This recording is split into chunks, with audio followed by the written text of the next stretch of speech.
मेरी माँ सीता अपने माँ बाप के साथ पड़ोस के एक गांव में मेला देखने गई। उस रोज़ उस गांव में बड़ा भारी उत्सव हो रहा था। लोग दूर दूर के गांवों से बैलगाड़ियों पर और पैदल भी चले आ रहे थे। उत्सव होने वाला था। अच्छी अच्छी भजन मंडलियाँ भी गा रही थी। उस दिन वहाँ मवेशियों की हाट भी लगने वाली थी, इसलिए लोग अच्छे अच्छे गाय बैल हाँक कर लेकर आ रहे थे। सभी दुकानें खूबसूरत चीज़ों से सजी हुई थी। जगह जगह पर मिठाइयों की दुकानें थी। उनमें से पकती हुई चीज़ों की सुगंध फैलकर लोगों को ललचा रही थी। थोड़ी ही दूर पर मैदान में एक डेरा लगा हुआ था और उनमें तमाशा हो रहा था। उसकी बगल में ही काठ के घोड़े झूल रहे थे। सीता अपने माँ बाप के साथ दिन भर वहीं घूमती फिरती रही। उसने भजन सुन लिए, तमाशे देखे, काठ के घोड़े पर चढ़ी। वह दिन भर आंखें फाड़ फाड़ कर मेला देखती रही। जब उसे भूख लगी तो उसकी माँ ने उसे मिठाई खरीद दी। भीड़ की धक्का मुक्की में वह कहीं छूट ना जाए, इस ख्याल से सीता की माँ ने उसका नन्हा सा हाथ पकड़कर उसको अपने साथ घुमाती रही। इसी तरह शाम हो गई, लेकिन कहीं अंधेरा ना था। गैस और बिजली की बत्तियों से दिन का सा उजाला हो रहा था। भीड़ पल भर में बढ़ती जा रही थी। सीता अपनी माता का हाथ पकड़कर उस भीड़ में सकपकाई सी घूम रही थी। एक जगह रामायण गान हो रहा था। सीता बड़े अचरज के साथ ये देख रही थी, लेकिन आखिर थी तो वह छोटी लड़की ही। इसी तरह कब तक घूमती रहती। बेचारी थक गई और उसे बड़े ज़ोर की नींद आने लगी। माँ ने जब ये देखा तो उसने उसे एक जगह लेटा दिया और खुद उसकी बगल में बैठ गई। उस हो हल्ले में भी आंख मूंदते ही सीता सो गई। बेचारी थकी हुई भी थी ना। उसकी माँ उसे देखती बैठी रही। इस तरह 2-3 घंटे बीत गए। 2-3 औरतें बच्चों के साथ वहीं आ पहुंची। इतने में सीता के पिताजी ने आकर उसकी माँ से कहा, चलो थोड़ी दूर पर भजन हो रहा है, थोड़ी देर तक सुनकर फिर लौट आएंगे। लड़की को छोड़कर कैसे आऊँ? सीता की माँ ने पूछा।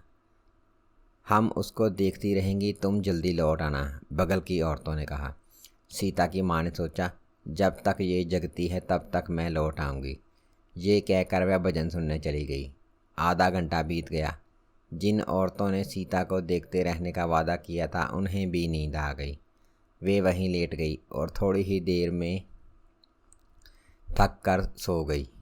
इतने में सीता जगी और माँ को चारों ओर ढूंढने लगी, लेकिन उनकी माँ वहाँ नहीं थी। थोड़ी दूर पर उसे एक औरत दिखाई दी, जो देखने में ठीक उसकी माँ के जैसी थी। सीता अम्मा अम्मा चिल्लाती हुई उसकी ओर दौड़ी, पर वह औरत तब तक भीड़ में से ओझल हो चुकी थी। अब वह धक्के खाती हुई सीता हर औरत के पास जाती और देखती कहीं उसकी माँ तो नहीं। कुछ औरतों को देखकर तो उसने समझा कि सचमुच उसकी माँ ही है। उसने उनका हाथ भी पकड़ लिया, लेकिन हर बार उसे निराश ही होना पड़ा। रेशमी साड़ियाँ पहने परियों जैसी औरतें वहाँ घूम रही थी, एक से एक बढ़कर एक खूबसूरत और सजी धजी, पर किसी को देखने से उसे खुशी नहीं हुई। इतने में धीरे धीरे सवेरा हो चला। सीता भटकते भटकते एक घर के सामने चबूतरे पर बैठ गई और सिसक सिसक कर रोने लगी। इतने में एक बूढ़ा उस घर का दरवाज़ा खोलकर बाहर आया और अकेली बैठकर रोती हुई सीता को देखा। उसने पूछा, बच्ची तू कौन है? यहाँ अकेली बैठकर क्यों रो रही है? सीता ने कहा, मैं अपनी माँ को ढूंढ रही हूँ, वह कहीं दिखाई नहीं देती।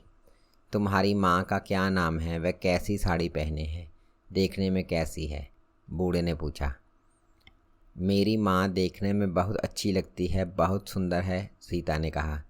फिर बूढ़े ने बहुत से प्रश्न पूछे जिससे वह उसकी माँ का हुलिया जानकर पता लगा सके, लेकिन सीता ने सिर्फ मेरी माँ बहुत सुंदर है, ना जाने कहाँ छूट गई कहने के सिवा कोई जवाब ना दिया।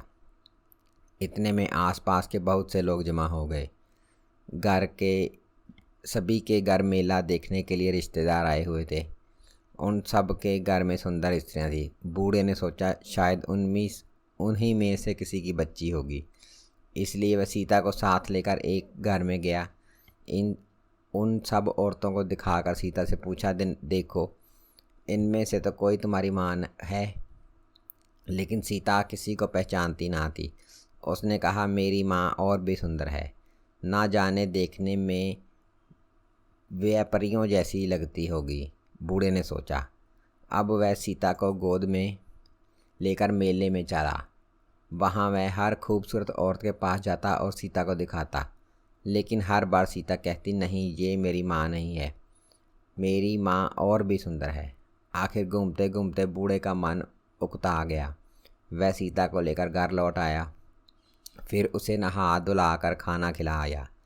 खाना खाने के बाद सीता फिर चबूतरे पर बैठ गई। उसकी आंखें माँ को देखने के लिए बेचैन थी। वह वहीं बैठकर माँ की राह देखने लगी। सांझ हो चली। मेला देखने वाले धीरे धीरे घर लौटने लगे। सीता चबूतरे पर बैठी बैठी हर राह चलती औरत को देखकर चौंक उठती कि शायद उसकी माँ ही है। उसके पास ही वह बूढ़ा और 5-10 आदमी बैठे हुए थे। वे परेशान थे कि इस लड़की को उसकी माँ से कैसे मिलाया जाए। अचानक सीता जोर जोर से ये कहकर चिल्लाती हुई भीड़ में दौड़ी और एक औरत के पास जाकर पैरों से लिपट गई। उस औरत ने सीता को उठाकर गले से लगा लिया और दुलारने लगी। सब लोग अचरज के नारों से जहाँ के तहाँ रह गए। उन्हें मालूम हो गया कि वह सीता की माँ है। उन्होंने सीता की माँ को एक परी समझ रखा था, लेकिन वह औरत देखने में बड़ी क्रूर थी। दुहरा बदन, रूखी त्वचा, काला कलूटा रंग, तिस पर चेचक के दाग। वाह, कैसी सुंदरता है! पर धीरे धीरे वे समझ गए कि सीता सच ही कह रही थी। उसकी नज़र में उसकी माँ बड़ी सुंदर थी। तुम ही बताओ बच्चों, क्या तुमको अपनी माँ देखने में सबसे सुंदर नहीं लगती?